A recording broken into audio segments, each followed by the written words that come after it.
So just a cool $90 for 3 bottles of tacky rosé that no doubt taste like rubbish and have nothing to do with Meghan Markle because she's taking us all for fools. But Angela Levin, our royal mastermind. Welcome back. Today's update is nothing short of explosive.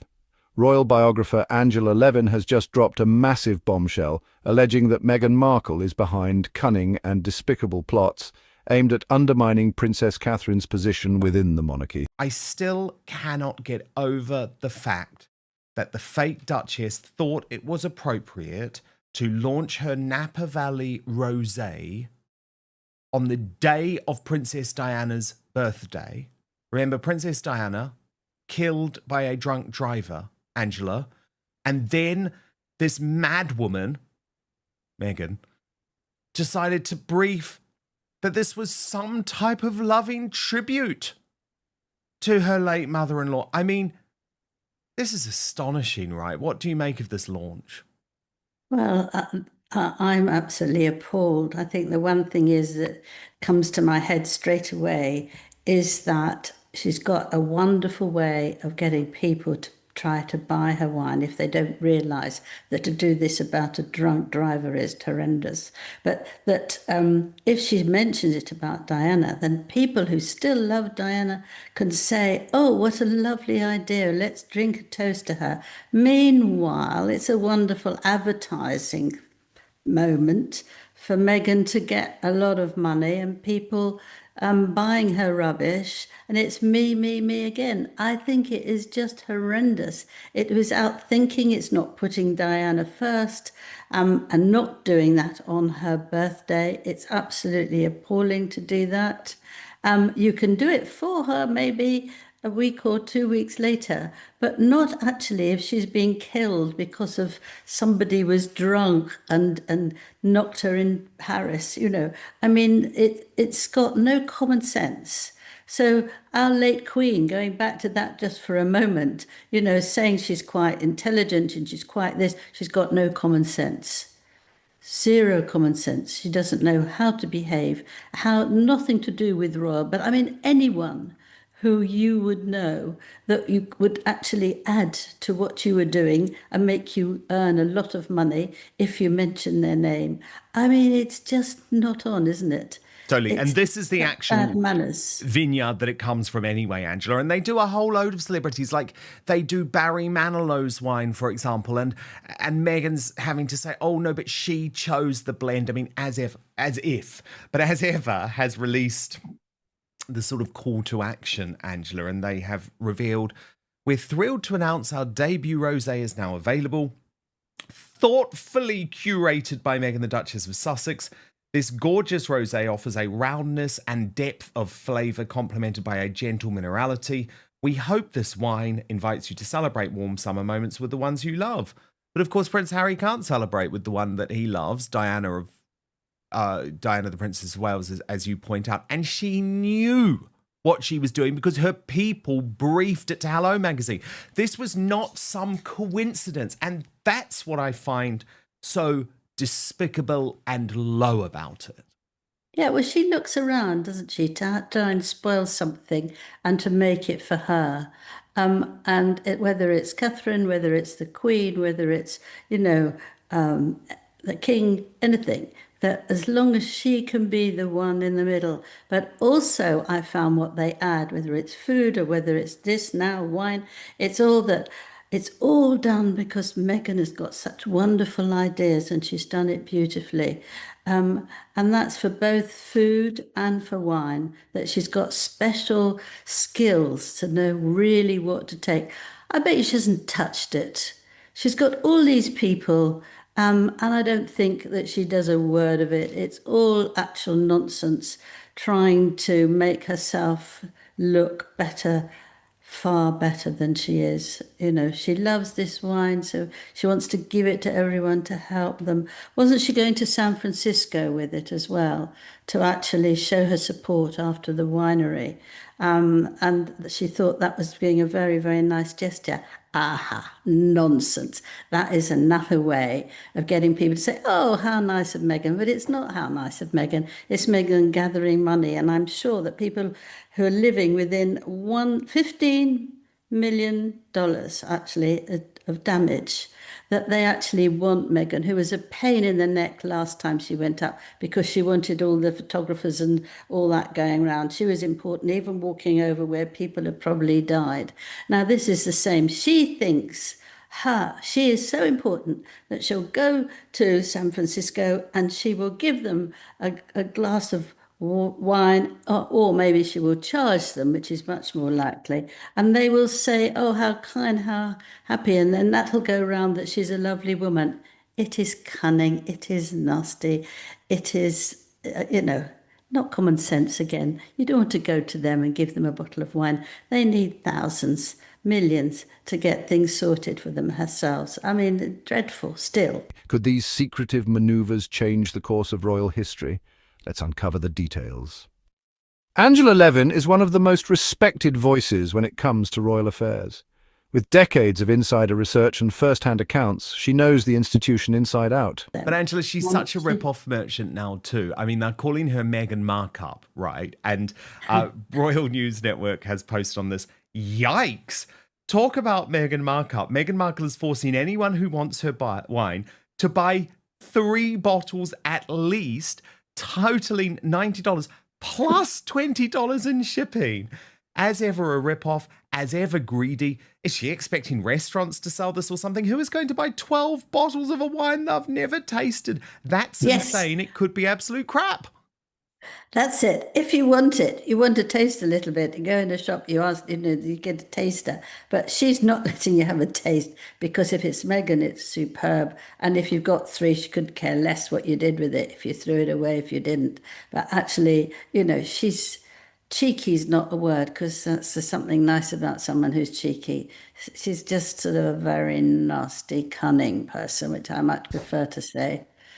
Yeah, she is. And Angela, also, did you see this picture that she posted before the launch, which, according to Taz wrote, looks like a bodybuilder in the background, all that heavy lifting she's been doing. I still can't believe she's doing this countdown to her alcohol launch to land on Princess Diana's birthday, knowing that she was killed by someone drink driving. It's pretty twisted. Twisted is a word, isn't it, Angela? Yeah, it's a good word. Yes, it's a good word. And she's probably been thrilled to bits that she thought it would be okay with Diana. What we must make sure is that she doesn't do the same thing next year with some other sort of cars, maybe. Yeah, and well, exactly. And yes, indeed. And the thing is, Angela, this is just a typical, just like with the tea and everything, this is nothing special, right? This is just an outlet that Netflix uses to almost white label products. And in this case, as Meghan's mole pointed out, Kundi Family Winery is manufacturing Meghan's product. Looks like the wine is going to be a cheap, sugar-filled, hangover-causing dessert wine. And they also even do the wines, Angela, for like the TV show Yellowstone, for example. So the point is, this might be a very nice vineyard, but this is just a rip-off. It's just a ploy. And I would just say, seriously question yourself if you want Meghan Markle's wine in your cupboard. I think people should absolutely deny taking it and make some sort of reasoning that is actually she's just a really unpleasant woman. I don't think you want to buy things from people who you know. One was just terribly rude to our Queen. 2 is that she's terribly rude to her husband. 3, that she wants to think that we're all revolting people, but nobody's anywhere near her. I mean, why does anybody want to buy jam or anything from her? Well, can we speak about the jam, Angela? Yeah. The scam jam? Because the truth about this scam jam has emerged, and it's not made in her backyard, Angela. Yeah, sticky situation, that's for sure. Because at last, after a tremendous search, the Daily Mail has uncovered that the jam is made in a factory 2,000 miles from Montecito. I mean, Angela, she's not popping in there, is she? She's And not going to pop. She's not going to pop in and seeing how they're doing. Make sure that they're doing exactly as she wants. Are they? No, not likely. so it truly It is was, scam jam. yes, that's a good one. Because it's Yes. not hers, is it? And then the other thing I wanted to talk to you about, Angela, is a lot of people are pointing out that this limited edition orange blossom honey that Meghan launched was actually, again, one of these things, I guess you'd say, inspired by or as a result of Meghan's very weird and obsessive stalking of Catherine, the Princess of Wales, as Meghan's mole points out. Can we talk about how one of Catherine's favourite perfumes is Jo Malone Orange Blossom, and Meghan releases Orange Blossom Honey? The psycho stalker strikes again. According to Taz added, Catherine's favourite fragrance is Jo Malone Orange Blossom.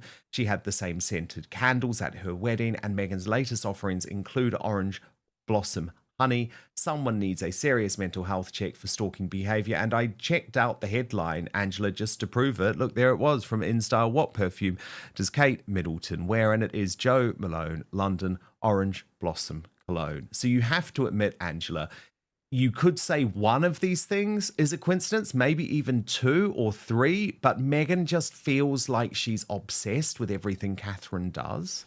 There are forces at work behind the scenes that few dare to discuss openly.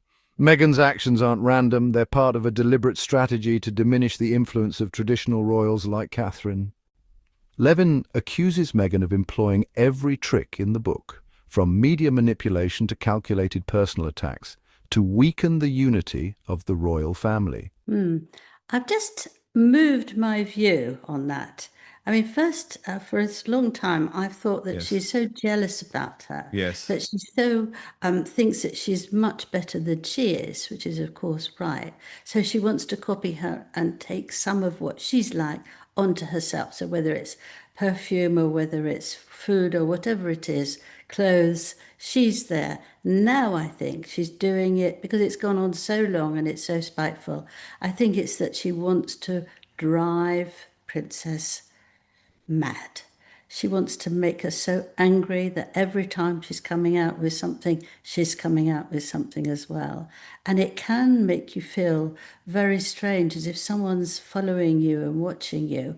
And actually, it hurts you. It's painful because you don't know where they are, you don't know what you're seeing. And I think that maybe Meghan has decided to change this around so that she can make it her life as uncomfortable and as hateful as she can. What do you think of that I one? think you're right. I think you're completely right. Now, Angela, there was other big news suggesting that not all is well in Montecito, not all is well in Team Sussex that has emerged over the past 24 hours. This was revealed by the Daily Mail. Harry and Meghan's right-hand man appears to extend an olive branch to two senior royal household staff, and this is the key thing, including William's aide, Jason Knauf, who we all know who was the man who exposed the Meghan Markle bullying. So here's how, and there he is, by the way. He's the On the guy left. in the sunglasses, yes, exactly, behind Harry and Meghan at the Invictus Games. He did work for them for a long time. So here's how the Daily Mail reported it, Angela. Then I'll get your reaction. He is the royal aide who Prince Harry suggested was part of a Buckingham Palace plot to gaslight and smear his wife by publicly accusing Meghan Markle of bullying staff out of their jobs. But after the Duke of Sussex said he wanted reconciliation with his family, Mail Online can reveal that Harry and Meghan's right-hand man, James Holt, has offered an olive branch to their apparent nemesis, Jason Knauf. Mr. Holt, a Britain's communications expert, has liked several royal family-related LinkedIn posts over the past week, including praising Mr. Knauf's work with the Princess of Wales. He has also repeatedly celebrated the work of a senior aide to King Charles, Helen Cook, at a time when a deft diplomatic mission is needed to try and repair relations between the warring Windsors. Mail Online understands Mr. Holt may have recently moved back to the UK from California for family reasons, 5 years on from Megxit, when he moved to North America with Meghan and Harry. So I'm intrigued by this, Angela, because James Holt has always been slavishly loyal to Harry and Meghan. He was their guy. He was their guy in the royal family, and then he moved with them to Montecito. According to Taz posted on this is rather interesting. Harry and Meghan's executive director of Archewell, James Holt, has been liking posts by Jason Knauf, who was their arch nemesis, who protected staff from Meghan and reported her to Prince William. Also, he's now living back in the UK. So there's two ways to look at this, Angela, and the honest thing is I don't know what the answer is, because either he's fallen out with Harry and Meghan, or he's been sent back here to try and negotiate the reconciliation between the Sussexes and King Charles, which could suggest why he's being a little bit sneaky on social media, sort of trying to say, oh, no, I'm in your camp. You know, I'm not in Harry and Meghan's camp. According to Angela Levin, Meghan's plans include tactics designed to break up Catherine's long-standing bonds within the family. Levin details alleged schemes that range from orchestrating damaging leaks to leveraging social media narratives. Don't believe that. There's something that is so desperate around Harry and Meghan now that they absolutely have to come back to the UK and get involved with the royal family. Otherwise, why do it? If you are happy, if you are getting on all right, what's the point? What do you want to do? Is it to get the money from the king when he dies? What is it? They must have some sort of not very nice way of getting it. And I think that they're sending someone who knows all the things, because a lot of their staff they get rid of very quickly because they don't understand what they're actually doing, and Meghan doesn't listen to them anyway. And I think that they're sort of trying to put pressure on the royal family and get Mr. Knauf and get him to try and find a way. He says that he's not changing any of his decisions, any of the things that he said about the staff saying how badly they were treated, and some of them are still suffering from mental issues because Meghan was so awful. So I think he's come here to sweep that up, which he's not going to do, and then become some sort of monster on the royal family. We can't have them in the royal family.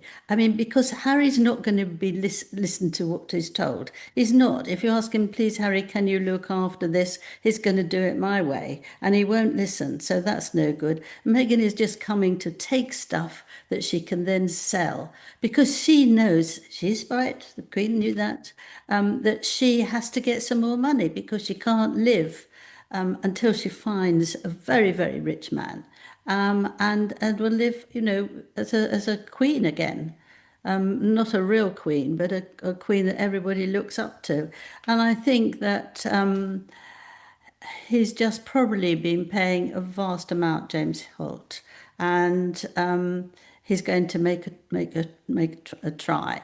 And I don't think he'll get it, because William's absolutely there, and he needs Jason Knauf a lot now, and he won't just give in. And Knauf will know very, very much, because he's been looking after the royals for a very long time. When I was around doing the biography of Harry, he was very kind to me because he was looking after Harry at the same time. So he knows everything, how everything goes, but he's made up his mind now exactly what Meghan is like. And why should anyone change him? They've never opened up the all the information, which perhaps would be a useful thing. They haven't wanted to do that, but I think they can't do that because all the staff have to sign things that they can't speak about it. So that might be difficult. But I just hope that the king doesn't get too soft. And I hope that Meghan don't let him get too soft on this particular action, and keep him away. Okay, come, have a meeting, and then that's it. But if he's going to live here, he's not going to live here just because he wants to. I'm sure that Harry and Meghan are desperate now, especially Meghan, because she never gives in, she never gives up. So she'll want him to work and work and work and work and work until he wins. If he doesn't, he'll get the sack. Yeah, leak the bullying report, I say, Angela, even if it's unofficial. Angela, celebrities are waking up, though. I liked this. Celebrities are waking up, because I liked this from Misha Paris, who has spoken to Richard Eden in the Daily Mail And of course, she's very famous, black British singer, very nice woman, actually. I've known her for many years. And she said, I met Harry many times at the polo back in the day. Lovely guy. I've never met Meghan, but I don't agree with her that the royal family is racist. Not from what I have experienced. I don't know if it's helpful to call out people that you think are racist. You're perpetuating the hate. Let it go. And I just say, Angela, hear, hear, Misha Paris. How amazing. And what's so incredible, Angela, is there she is, a black singer, a black actress who has been around for decades now, who knows the royal family personally, and speaking from her experience, Angela, her experience, not from what I have experienced. And it's just the ultimate slapdown, I think, of Meghan and those fake claims of racism. All aimed at turning public sentiment against Princess Catherine. These actions, if true, not only threaten the harmony of the royal family, but also pose a direct challenge to centuries of royal tradition. She likes the king very much. She thinks he's a very nice man, as well as a monarch. And actually, one of the other things she said, as she's older, because she's in her 50s now, we have to get to a point where we stop moaning. Don't moan. I wake up every morning and I'm so grateful to be here. There we are. That's Love someone that. who That is a good message. Yes, it's a good message, and it might be a good message to Meghan. Would you think that? No, she wouldn't All speak she very does is well, moan. would she? All No, she no, does phew, is moan. phew. No, Angela, no, no, no, no. Angela, oh, I feel so sad that the late Queen Elizabeth II would be very unhappy with this decision. King Charles has decided to decommission the royal train, which obviously he Yes, had only used, Angela, twice in the past year. And if he's only using it twice in a year, the problem is, Angela, it's not economically efficient. no. But obviously, this is almost like a royal, it's a royal relic. It's from a bygone era. And obviously, it wasn't particularly posh, was it? I mean, it hadn't had a new carriage since 1986, but just too expensive, Angela. So it goes the way of the royal yacht Britannia. It's decommissioned. Yes, I guess it becomes part of royal history now. yes, it is. Yes, I'm very surprised by it because Camilla hates flying. She told me that the king has to hold her hand very, very tight when they're going up. And she really doesn't like it. And she even hates helicopters more. And they're buying two new helicopters. I can't imagine the king doing something that she doesn't like. But that's it. Two new helicopters that the other royals must also share. So there we have it. But they found out that it costs 91 million cash to keep it going. And so it's not worth it, is it? I mean, you have to be sensible of these things. But the king, I just like these things. He had his own bathtub, only for him. And there was a 12-seat dining room. That's obviously not only for him. But there we are. There it is.